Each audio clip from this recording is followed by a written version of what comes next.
Well, thank you all for coming to the Commonwealth Club tonight, and thank you all those that are online watching. I have the honor this evening to speak to you about the greatest contributor to the Allied war effort that many people don't know about, and that's the American Liberty Ship. And also tell you about the ultimate survivor, our own Liberty Ship that's based here in San Francisco, the only Liberty Ship that still operates and is in original condition, and that's the SS Jeremiah O'Brien. I've been the captain of the O'Brien for just about 10 years now. It's been quite an honor, and we're very blessed to have incredible volunteers to keep the ship working, and many of them are here tonight or also watching online. Tonight on my speech, I'm going to talk to you about what a Liberty Ship is and how the Liberty Ship came to be. I'll tell you how the Jeremiah O'Brien is a living survivor of World War II and many things after World War II. And we'll tell you a little bit about the U.S. Merchant Marine, the Navy Armed Guard, and the unique wartime service of the O'Brien. And finally, talk about the legacy of the O'Brien and what she means to San Francisco, what she means to the United States Merchant Marine, what she means to World War II veterans, and what the plans are for the future. So about 1941, before the United States entered the war, the British were pretty much on their own, and they were highly dependent on North America, both the United States and Canada, for supplies and also to support their war effort. One big problem was that to get across the Atlantic was difficult because the Germans were very successful in their U-boat campaigns and sinking the ships quicker than they could be built. So the British came up with a design called the Ocean-class ship that was to be built in United States shipyards to support their effort because their shipyards also were maxed out. So the Ocean-class vessel was a very basic ship design that could be built quickly and cheaply, and so they could produce them faster than the Germans could sink them. Two shipyards that were built in the United States to start building the Ocean-class ships were here in the Bay Area in Richmond, California, and those shipyards ended up also becoming yards where the Liberty ships were built. Of course, the United States entered the war in December of 1941, and the United States found themselves in also a difficult position because our Merchant Marine was not up to the standards that would be needed to provide the logistics that would be needed to ultimately invade Europe and free the people of Europe. So the United States pretty much, the planners at that time decided to take the Ocean-class design and create their own version, very, very similar, and that would become the Liberty ship. The biggest difference between the Ocean-class ship and the Liberty ship, one of the biggest differences, is that the Ocean-class was fueled by coal and the Liberty ship was actually fueled by oil. Just a little tidbit of information there. How are we able to build ships so quickly in such mass quantities? 2,710 Liberty ships were built between 1941 and 1945. It's absolutely an incredible number. And basically, we came up with a mass production almost assembly line method of building ships. Kind of like they did with the Model T, now we're going to do it with ships. Pretty incredible concept. You build little modules, sections of the ship, piece by piece, and you put it together in these shipyards. There were 18 shipyards in the United States that participated in the construction of Liberty ships from all around the United States. Again, we had two in Richmond, and there was also one in Sausalito. So we had 3 shipyards in the Bay Area that were actually very productive in Liberty ship construction. When I talk about how simple these ships were, one of the other ideas about building a simple ship was that you could recruit young men from anywhere in the United States and train them easily to be merchant mariners. So the idea of putting a triple expansion steam engine on these ships was that you could take a farm boy from Iowa and in a couple months turn him into an engineer. So the triple expansion steam engine was old technology in 1941. These are the types of engines they were putting on ships in the 1890s. But they were easily repaired, and they were easy to get parts for, and it was easy to train people to operate them. The Jeremiah O'Brien was built in 56 days in South Portland, Maine. Sounds really fast. But amazingly, as an effort to get attention and raise money for war bonds, they built a Liberty ship in 4.5 days in Richmond, California. Oh my God. So, pretty amazing. Of course, I'm sure they had it all staged and ready to go, but 4 days, 56 days, either way, it's quite incredible. Up here we have a cross-section of the Liberty ship, just a few stats of what the ship could carry. There were 5 holds, could carry 2,840 jeeps, 440 tanks, 230 million rounds of ammunition, and amazingly enough, you could load locomotives up on the deck. And the O'Brien one time did carry locomotives. If you go visit the O'Brien, or if you're going on the tour tomorrow, the O'Brien has heavy lift booms, and one of the main reasons they had these booms was to lift the heavier equipment like locomotives and certain tanks on board the ship. Incredibly, the Liberty ship could also carry troops. And what they would do is they would line the cargo holds with what mariners call racks, or civil or non-mariners would call bunk beds, and they would be 6 or 7 high in the holds, and they could carry quite a number of troops. And actually, during the Normandy operations, the O'Brien did carry troops across the English Channel on a couple of her voyages. Of course, this is where we start talking a little bit more details about the Jeremiah O'Brien and how she ultimately is a survivor. You can only imagine what it was like in 1944 as the O'Brien first started carrying equipment across the North Atlantic in preparations for the invasion of Normandy, to be crossing the North Atlantic on what it really is a relatively small vessel, loaded all the way down, braving the North Atlantic storms, German U-boats, German bombers as you got close to the coast, often in fog, no radar, no modern equipment. There would be about 60, 65 souls on board the ship. You had your merchant marine crew, all civilians, about 45 persons, and you also had a Navy Armed Guard of about 25 persons. The Navy Armed Guard's job was to man the guns. You had guns fore and aft on the deck, and you also had anti-aircraft guns to protect the ship. So you can imagine how crowded and how miserable it must have been. They were truly brave people, and you know, like all participants in World War II, sometimes when you look back at history, it's really amazing what these people did. The O'Brien completed had 7 major wartime voyages, and she completed several going across the Atlantic. But her biggest contribution to the war effort occurred as she was a participant in the D-Day invasion of June 6, 1944. The O'Brien first anchored off of Omaha Beach on June 8th with supplies to support the invasion, only 2 days after the initial landings. Incredibly, the Allies were faced with a dilemma that they didn't have any ports to offload these vessels, so they had to build their own ports.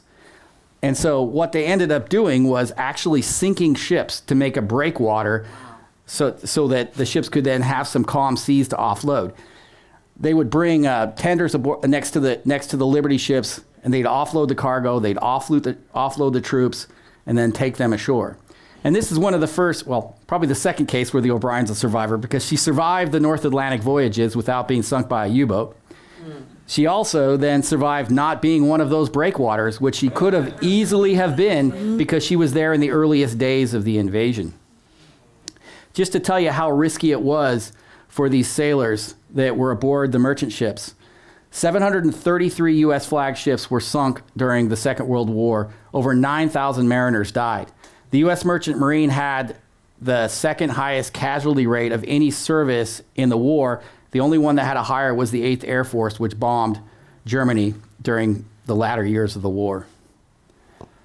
The O'Brien ended up making 11 trips across the English Channel in support of the operations before she returned to the United States. I gotta go back.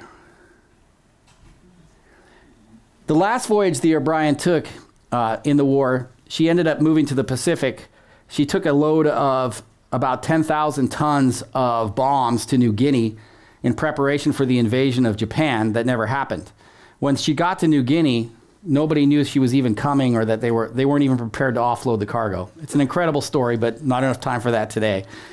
But when she left Asia and returned to San Francisco, part of her last cargo that she carried was 11 Australian war brides and several children. So it's kind of an incredible story. Amazingly enough, the O'Brien was operated by a company called Grace Lines, and their pier was Pier 35 on the Embarcadero, and that's where the O'Brien sits today, and that's all just a coincidence. So the last voyage, when she came back to San Francisco, she came to the pier where she is currently a museum. After her last discharge in San Francisco, the O'Brien was sent up to be part of the National Defense Reserve Fleet in Suisun Bay. Again, another example of the O'Brien as a survivor. Many, many Liberty ships were given to our allies to rebuild their commercial merchant fleets at the end of the war. She could have easily been given to another nation where she probably would have operated as a commercial ship for 5 to 15 years and then ended up scrapped because they weren't very commercially viable. But instead, it was a blessing that she was sent to the Reserve Fleet, where she would sit for 32 years up there. At one time, there were hundreds of Liberty ships and Victory ships and naval ships that were laid up in the bay just above us. At the end of the Vietnam War, it became evident to the U.S. government that Liberty ships were outdated. They would not be able to provide much support in any type of war with the Soviet Union. So they started scrapping the ships. And merchant marine veterans from the war, World War II veterans, they recognized the value of the Liberty ship, and they felt it was very important that we preserve one for future generations. So they ended up choosing the Jeremiah O'Brien.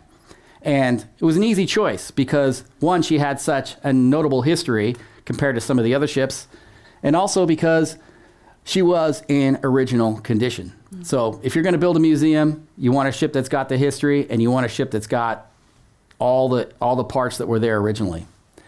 The O'Brien sailed on her own power from the Reserve Fleet to the Bethlehem shipyard here in San Francisco.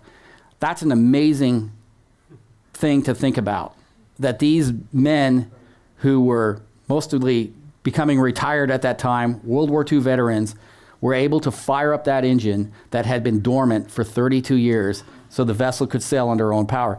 And that upper picture you can see, she wasn't in the best of shape at the time. But it's still it's obviously an incredible feat. The National Liberty Ship Memorial is the organization that was founded in 1978, originally led by Admiral Thomas Patterson.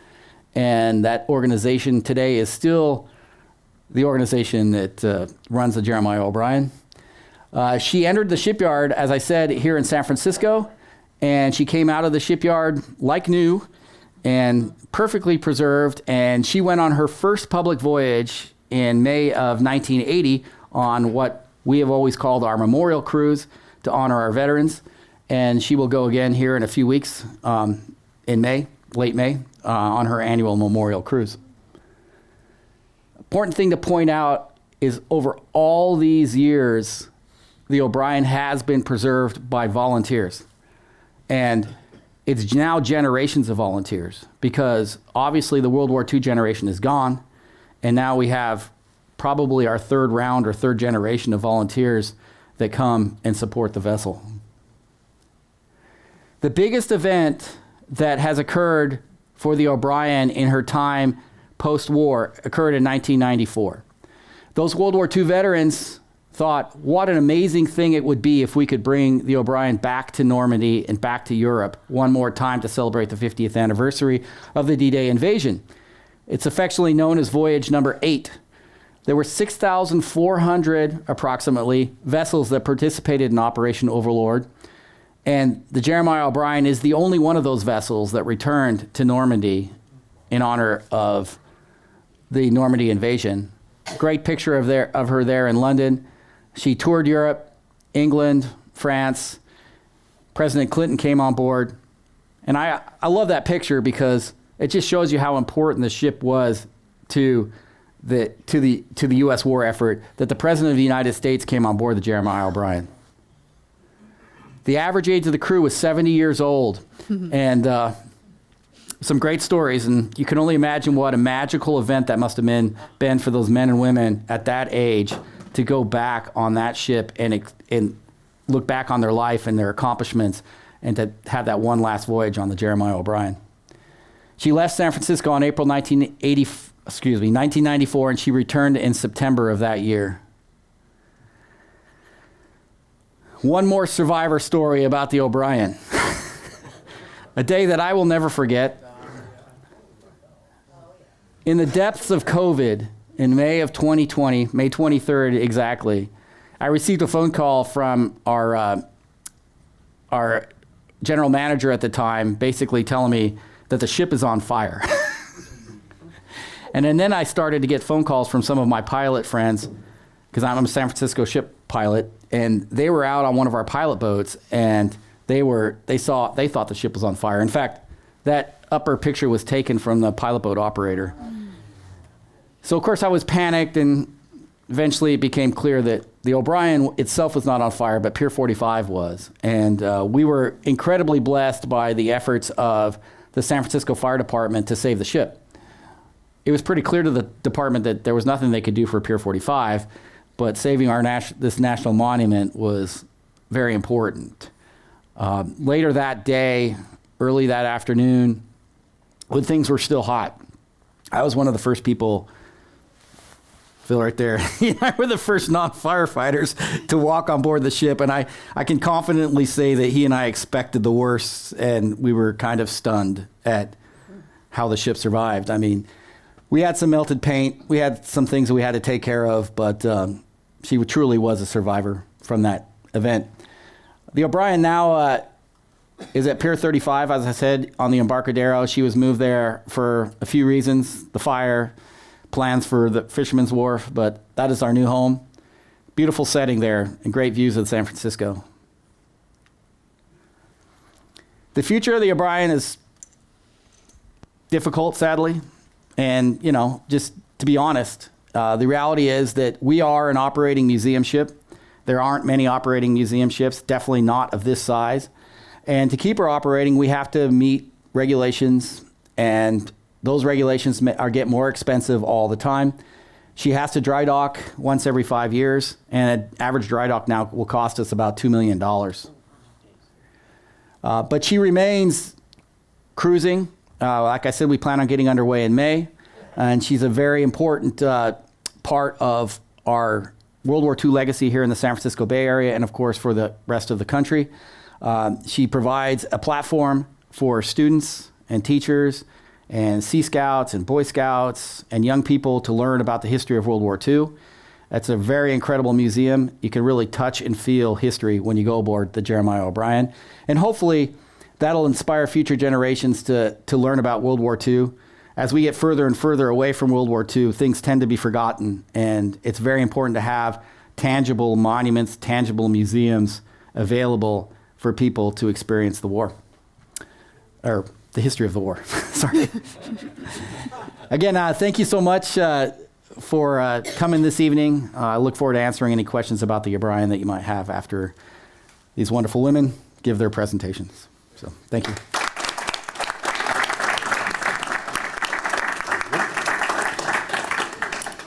Well, thank you, Captain, for that enlightening talk. It's good to be with you today. If you couldn't guess, I'm the one from Levi's. And I'm excited to be here tonight to talk about two topics that are important, are favorite to me. Levi's, of course. I've been the historian there for about 14 years. No, 12. Seems longer than that. 2014 is when I started. And the other has to do with San Francisco and World War II, because I did my graduate thesis on the Port Chicago explosion here in the San Francisco Bay during World War II. So in 1944, a Liberty ship and a Victory ship exploded out at the Naval Magazine in my hometown of Concord. And I had a chance as part of my thesis to interview some of the few remaining survivors. And so being able to do and research that era helped me to understand how important San Francisco and all the operations that were going on here during World War II really were. And we'll talk today about something a little lighter, and that is Liberty ships, of course, but Levi's and the role that they played, and the women who wore some of those Levi's. But let me start by giving you a little bit of background on Levi Strauss & Company. So we are just down the Embarcadero at Levi's Plaza, and in 2028, we will be 175 years old. And we can clap for that. I joke with my colleagues at Wells Fargo. They're just a year earlier than we are. But we date to 1853, during the height of the California Gold Rush, when our founder and namesake, Levi, here he is, an immigrant from Germany, came to the United States. He was the youngest son in a Jewish family, and came here after his father died. His father was a peddler. He came first to New York, as most European immigrants did, and he had two older half-brothers who were living in Lower Manhattan, and they had a dry goods wholesale business, and he learned about the business there until he heard the siren call of the gold rush, like many people did at the time, and decided to come out to the West Coast to expand the family's business, but this time do it under his own name. And he arrived here March 1853. It was rainy, and he landed here on the waterfront. So it's fitting that we're here right by the water, where he would establish his business. And he didn't come, of course, to look for gold, but to create a dry goods wholesale business. And he did so well. This is a picture of the business in the 1880s, that he was not only a well-known businessman, but also a recognized philanthropist back in his day. So this is him. This is the business headquarters on Battery Street, not far from here, Pine and Battery, in the 1880s, which was destroyed during the San Francisco 1906 earthquake and fire. It would be rebuilt, and you can still drive past there. And sometimes I'll walk down at lunchtime on Battery Street, and you can see our old rebuilt headquarters with the Levi's ghost sign, as we say, painted sign outside the building.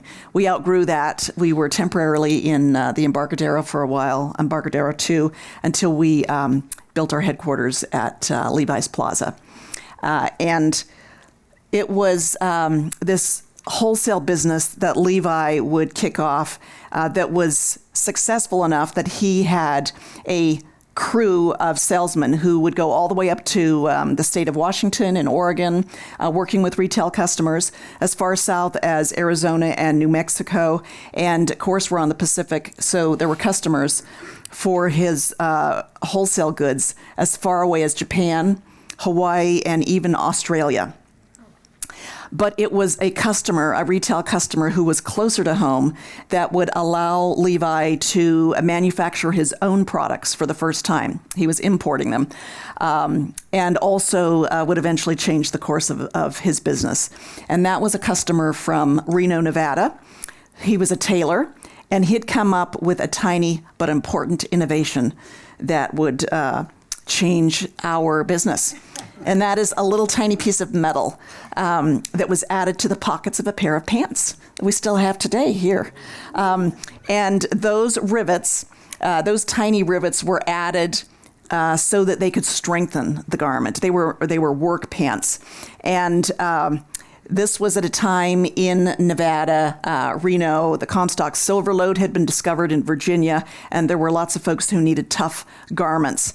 And in a letter in 1872, Jacob Davis, the name of that tailor, wrote a letter to Levi and invited him to take out a patent for this unusual process of riveting pockets in pants. He said they were selling like hotcakes. And Levi was adventurous enough to agree to take the patent out with him. And on May 20th, 1873, the company and Jacob Davis received a patent for an improvement in fastening pocket openings. It was the birth of the modern blue jean, or riveted denim pant. And all those little dots that you see around the sketch over there were the locations of the original rivets. We have, let's see, those early customers would have been blue-collar working men that were working outdoors. Miners, railroad engineers, farmers, and cowboys who needed those tough pants. And we still preserve some of those in our archives. And this is a pair, for instance, that date to the late 1870s. They don't look a whole lot different from what they do today. We keep them in a fireproof safe. And if you look at this pair, check out the waistband. That's one of the places where most of the changes happened. No belt loops, but there were buttons because we had suspender buttons. These were, we called them overalls, but not the bib type overall, waist overall. And if you wanted to, you could add suspenders to hold them up. You'll notice a back buckle there as well, because up until World War II, we had that extra cinch that you could tighten if you needed to tighten up those Levi's. You can see some of these pieces on display occasionally at our headquarters. So this is Levi's Plaza at the base of Telegraph Hill. You're welcome to come over and to visit our museum. We call it The Vault. It's open Monday through Friday, 10 a.m. to 4 p.m. And we have rotating exhibits as well as some information about the birth and beginnings of the company. Last December, for instance, we had this exhibit up. All about music icons in Levi's denim. We had Kurt Cobain's 501s on display. We had Freddie Mercury's 501s, Elton John's, and we even had a beautiful Swarovski crystal-studded Levi's outfit that Beyonce wore in a recent campaign. And speaking of women in Levi's, ladies in Levi's, it wasn't a given. We can go out and get our Levi's today, but when we first introduced them, women weren't even wearing pants, and certainly not blue jeans. It wasn't until the 1930s, 1934 to be precise, that we introduced the world's first blue jeans for women. Before then, they could wear men's, their dads or maybe their brothers. But in 34, out here in the West, when there were lots of very independent-minded women working on ranches, we created Lady Levi's, or Lot 701. It was the women's version of the 501, with just a little higher waist, still had that button fly and those rivets. But in the 30s, this was just an introduction to pants for women. The oldest pair of women's Levi's that we have in the collection is this pair that we call Viola. And they are called Viola because they were worn by the woman in that picture, Viola Longacre, who wore this pair when she went to college at Fresno State College in Central California. And she was one of the few women at the time who was pursuing a career. She ended up becoming an English teacher. And she wore these Levi's when she was attending classes at Sierra College, which was Fresno State. It was in the Sierra Nevada mountains, and it made sense to have some tough Levi's. She kept these until she was 101 and passed away. And then we eventually acquired them. And she put her name on the inside pocket bag. And we reproduced these in 2023 when we celebrated the 150th anniversary of the blue jean. So I have a pair that I sometimes pull out to wear. But this is all background to tell you that in the 30s, especially this would have been 33 when this photo was taken, pants for women was really not acceptable. So this is a photo of Marlene Dietrich coming to the Paris station in some pants. And she was creating quite a stir because women really didn't do that in that era. But here in the West, independent-minded women, like this woman, Pearl Baker, they were among the first to wear Levi's. Pearl owned her own ranch in Robbers Roost, Utah, and she lived in sagebrush country, where she needed some tough pants. She was riding horses, working with cattle, and she loved the pockets that she had in her Levi's. And as she would describe in an interview when she was much older in 1990, she talked about how difficult it was in those early years to wear Levi's. And she was quoted as saying, "I wore Levi's, which women never did. The idea that I went to a dance in my boots and overalls was scandalous." And she said, "I had to live I had to live this long to see Levi's accepted. So this is just some background to the 30s, a decade before we would see some changes happening for women in the workplace and, of course, in clothing. So about the time that Pearl Baker was wrapping up her operations at her ranch, Phyllis McKee Gould here was setting up her home in Oregon. She was married to her husband, Buster. They had a 1-year-old son, and it was the Depression. So there wasn't much money. And Buster made about 37 cents an hour, but they managed to scrimp and save and purchased their Harley-Davidson motorcycle, which they were excited about because they could ride that around, and a lot of fun for the two of them. They would be invited by their friends to move to the San Francisco Bay Area and buy one of the new homes that was being built in Richmond, California. And they did that in '39, and this is their house. And you can see that it's so new that even the landscaping hasn't been created yet. It's still a dirt. There's their son out front, and 39, they're getting established in their home, and there is Phyllis, dressed as would have been typical in the 30s, at her street on Tulare Avenue in Richmond, which is still, her home is still there today. It was on a Sunday drive.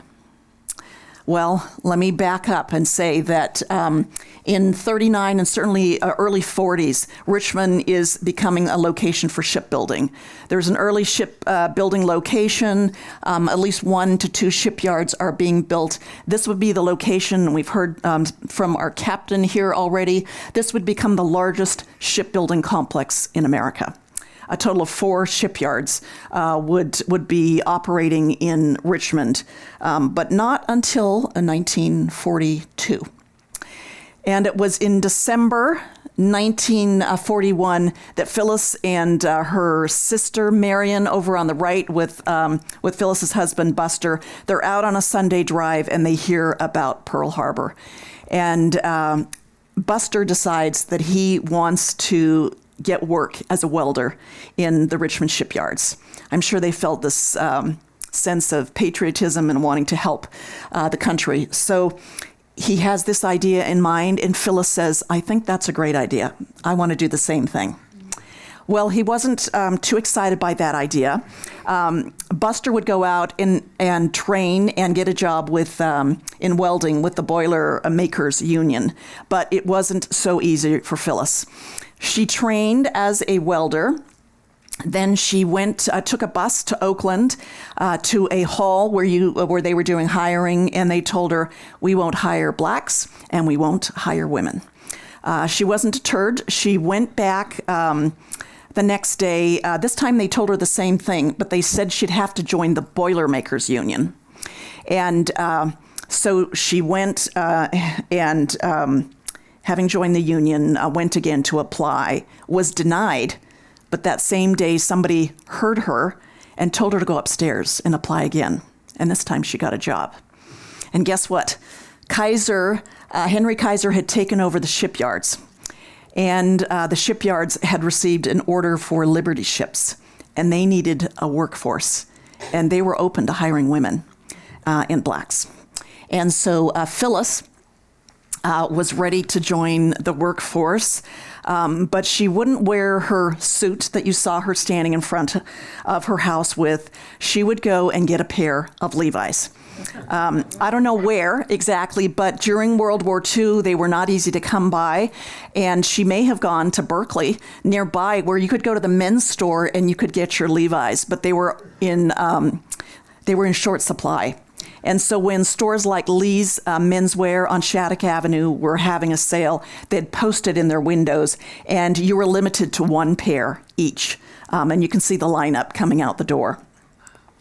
So Phyllis would join. She would get a pair of Levi's. She would wear them to work every day. And as she told me when I interviewed her, they protected her from the welding sparks. Phyllis would become one of the first 3 women welders to be at the shipyard, Kaiser Shipyard. And you can see photos of the other women who would be there as well. Phyllis would join a number of other women, including Gladys, her picture here, and she was a farm girl from Iowa. So we heard about maybe bringing people in. So she moved to Richmond and would become one of the female welders on the Liberty ships. And it was also Ludi Mitchell. She was from Houston, and she and her husband moved here to the San Francisco Bay, and she would become a journeyman welder at the Kaiser shipyards as well. And Marion here. Marion Wynn also became a welder, a pipe welder, working at the Kaiser shipyards. And another Marion, and although she wasn't a welder, this was Phyllis's sister, her little sister who moved when Phyllis moved to Richmond. She would babysit Phyllis's son for a time. Then she would finish high school at Richmond High School and decided that she also wanted to join the work effort. So she went and took a draftsman course at UC Berkeley for 6 weeks, and she became a draftsman at Kaiser Shipyard number 3. So a little recap on some of the contributions of the women, especially the women who were doing some of the welding. 1942, Kaiser Permanente Metals receives contracts for Liberty ships. And in 42, about the time that Phyllis was applying, Kaiser would open up hiring to women and black workers. By 44, women made up 41% of the welders in the Kaiser Permanente, in the Kaiser shipyards in Richmond. And between 42 and 45, 519 Liberty ships were built at Richmond shipyards, or 20% of U.S. production, which is pretty impressive, right? And many of them were wearing Levi's, so I had to point out the cuffed Levi's in the background there. So in 2014, we'll fast forward now, 2014, Phyllis, who's standing next to then Vice President Joe Biden, goes to Washington, D.C. She's standing next to Marion Wynn from Minnesota there, and her sister, Marion, is the one to the far right there. They go to Washington, D.C. They meet with Vice President Biden, and Phyllis explains that it's really important. She wants the government to help with the recognition of the Rosies, as they were called, to help women and others today recognize that women really had to fight for their way into the workforce back during World War II, and that they helped pave the way for women like myself and others today.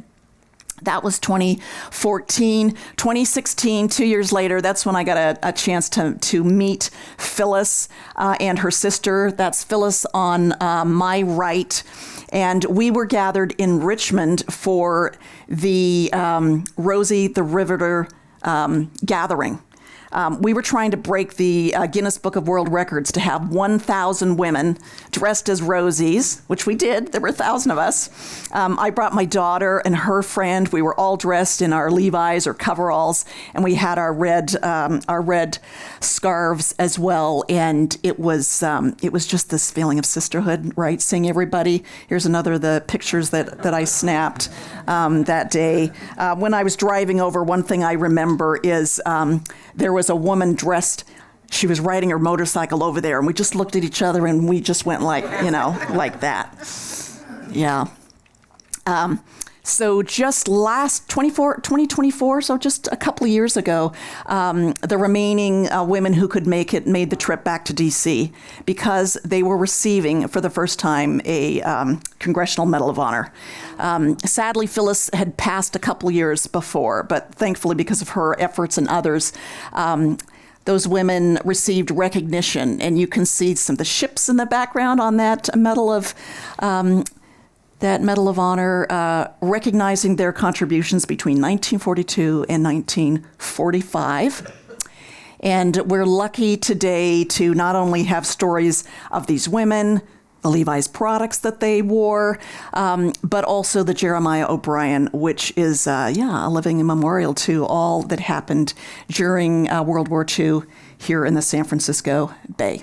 Thank you very much.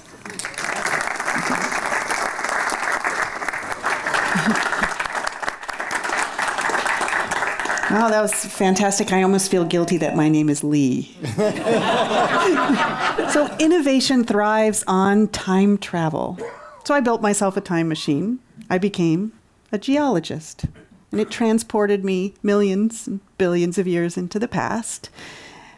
And then now I work in the aerospace industry, and I get to visit the future almost every day. So I want to take you on a little trip with me on my time machine. But first, thank you, Fernando, for inviting me here, and for the Commonwealth Club, and George for introducing us. And it's just really an honor to share the stage with you two. Thank you for the wonderful presentations. So our first stop on our time travel is about 2,000 years ago, when Archimedes shouted, "Eureka!" from his bathtub. Right? He had just figured out that you could use displacement of water to measure volume. But he didn't stop there. He kept playing with water. He kept figuring things out. He traveled. He looked at earlier inventions. And eventually he designed the screw propeller. And so the propeller didn't go on a boat to make it go. Instead, he used it to bail out boats, right, to move the water out. So for about 2,000 years, sails and oars and paddles did most of the work of moving boats around. It wasn't until about 1802, exactly 1802, that somebody decided to slap a propeller on the back of a boat and make it go. And it's been pretty much smooth sailing for propellers on boats ever since then, right? In fact, the Jeremiah O'Brien has one really big propeller, and it's a direct descendant of Archimedes' design. So about 100 years later, in 1899, 1900, the Wright brothers were trying to use the screw propeller to make an airplane fly, and it was not going well. All right, so Leonardo da Vinci had proposed using the screw propeller for helicopters. The Wright brothers thought that made a lot of sense. They were working on their wings. They were designing everything, but they were using the wrong propeller. So eventually they figured out that the screw propeller works like a screw. It's basically a drill bit moving through an incompressible medium. It's moving through water like it would move through a piece of wood, right? And that's what's advancing you. But the Wright brothers figured out that an airplane propeller has to work more like a sail or a wing than a drill bit. And they had figured this out for their wings. They'd done years of research on the shape of their wings, trying to develop the airfoil that would move the air properly. And they finally figured out, wait a minute, we got to do that on the propellers too. And that's what propelled them to success in their first flight. But I work in space, so what about space propulsion? Can't use propellers at all, right? They don't have anything to work with. There's no water to drill. There's no air to foil.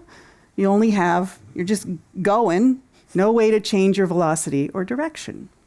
So there are basically two options. One, you can use gravity. You get the right massive body in the right place relative to you at the right time, and you can slingshot yourself somewhere just like they did last week when they slingshotted the Artemis II astronauts to the moon, right? But they didn't just use gravity, right? So the other option in space, to move forward, you throw stuff out the back. So now we have these complicated, sophisticated propulsion systems on spacecraft that essentially throw stuff out the back. So throwing stuff out the back is really fun because I think Archimedes would have loved that it was cool stuff like ions and plasma that's being thrown out the back.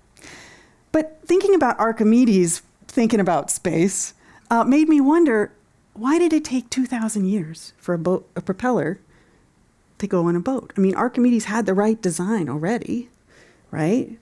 He used it for irrigation. He used it for transporting sewage.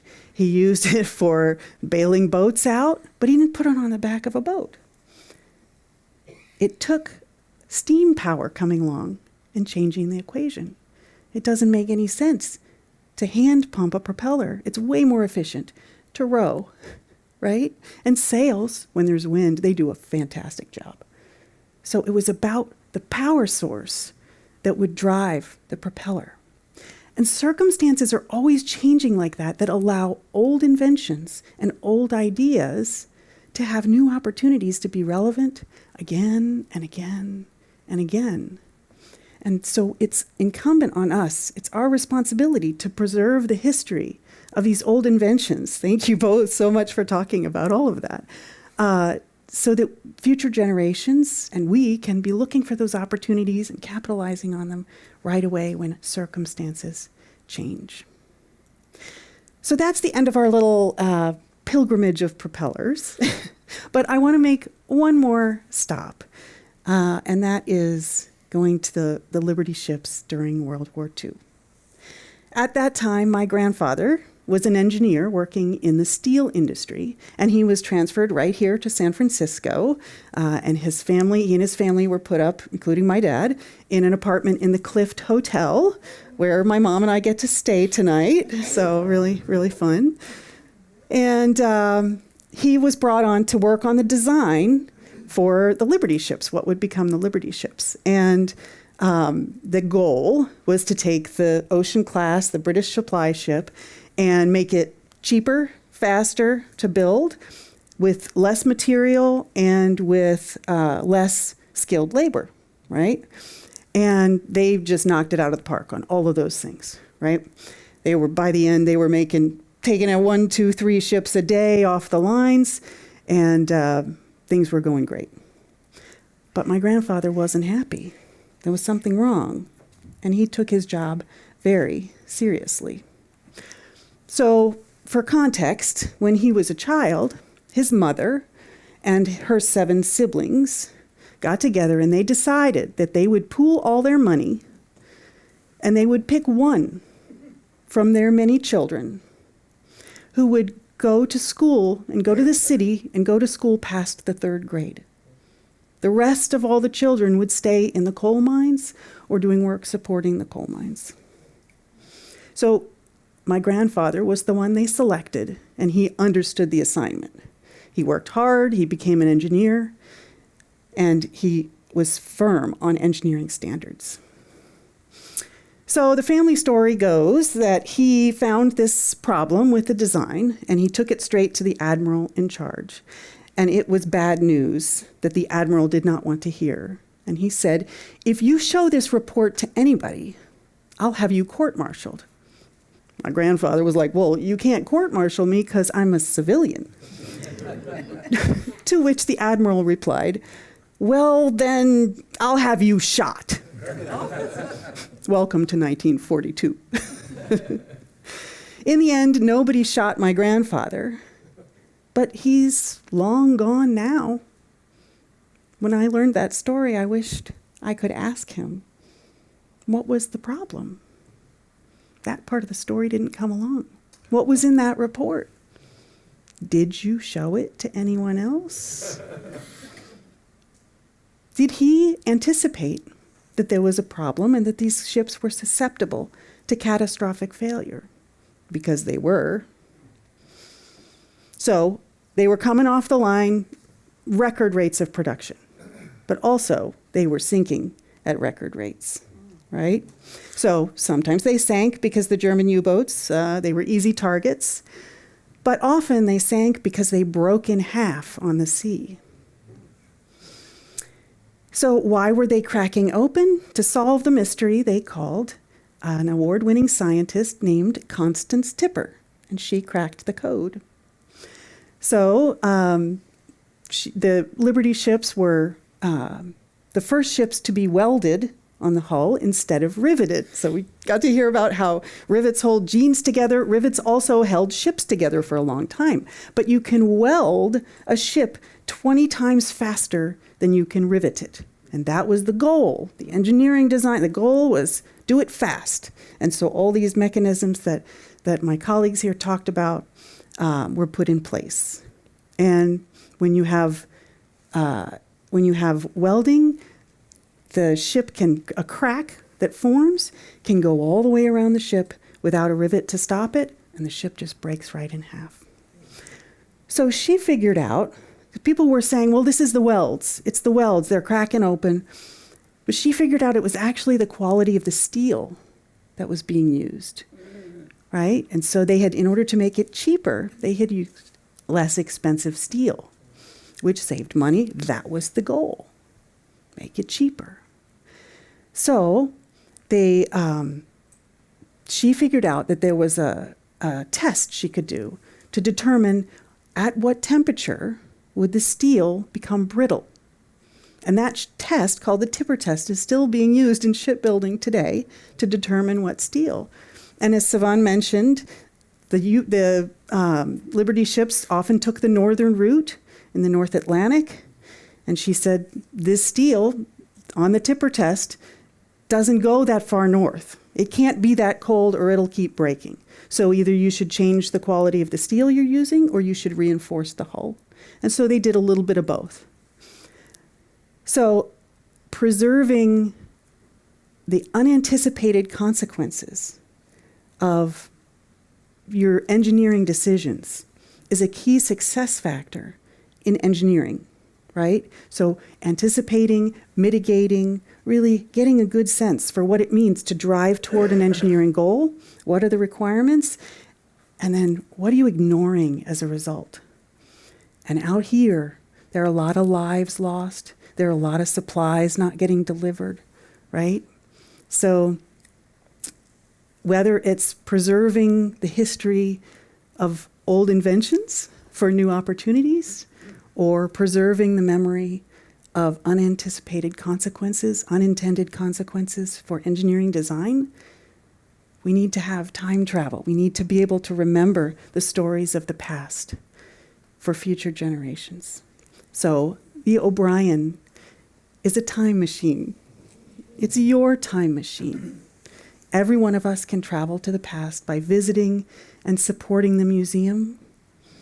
So keep those stories alive so that we can learn from them and benefit our civilization. If you do that, then I'll see you in a brighter and better future. Thank you.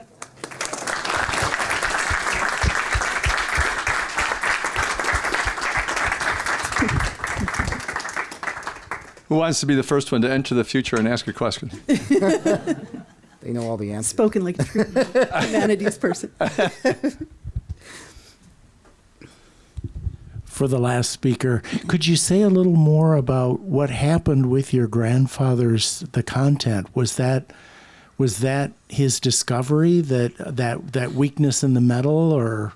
I don't know what it was. That part didn't come. The story was just that little anecdote. I do think that he participated based on the stories. I think that part of the decision to go to one mast house, so they used to have two mast houses, always the same number of masts, but they consolidated it into one housing, and that saved material and complex wiring. So they had less skilled labor time as a result of that. And so I think he was involved in that particular aspect of the design, but I don't know what the report might have said.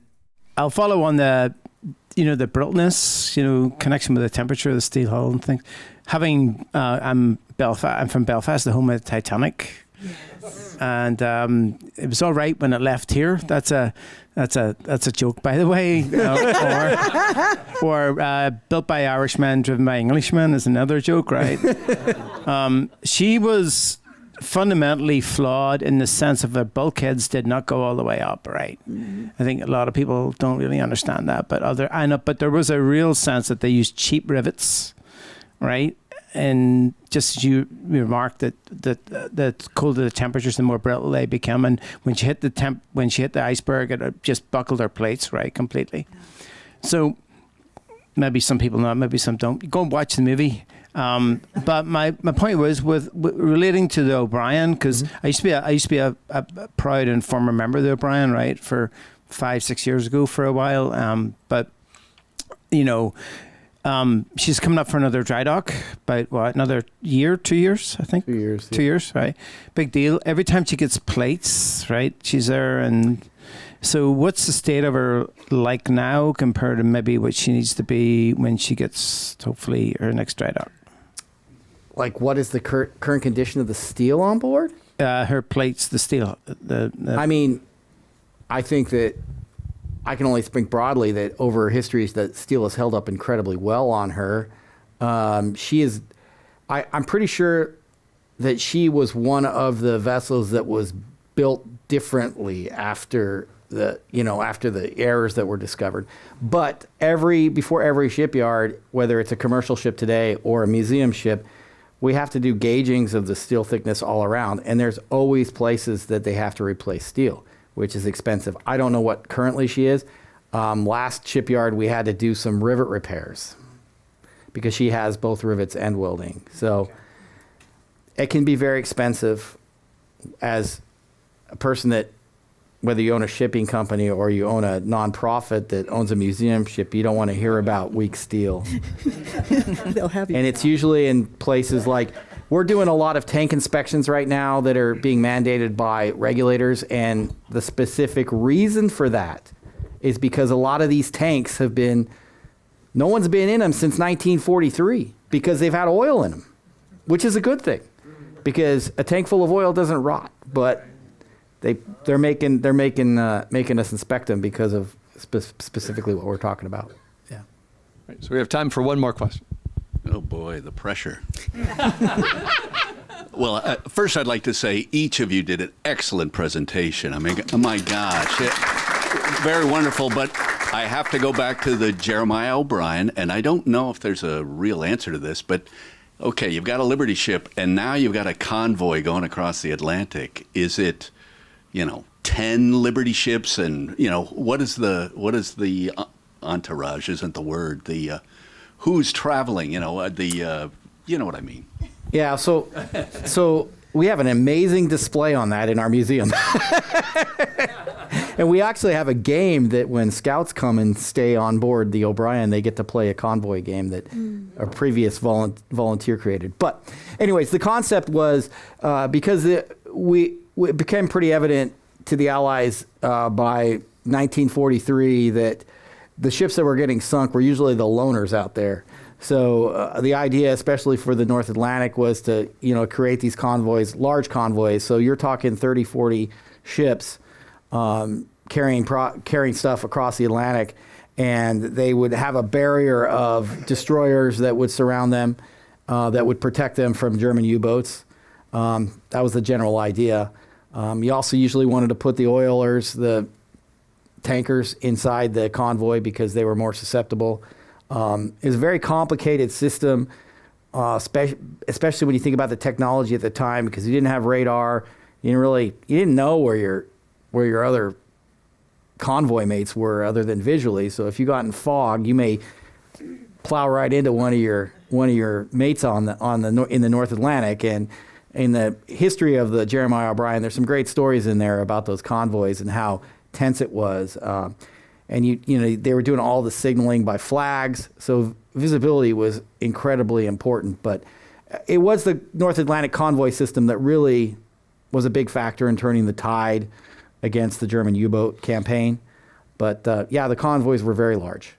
And the worst thing that could happen to you, and this did happen to the O'Brien, was if you had to fall out of the convoy because you had a mechanical problem or something like that. So, because then you were on your own. But fortunately, as I said, the O'Brien was a lucky ship. And lucky to have you as its captain. Oh. Thank you very much.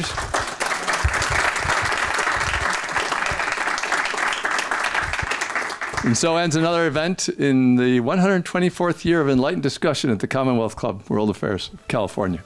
Thank you very much for bringing this history right to the club. So thank you very much for coming.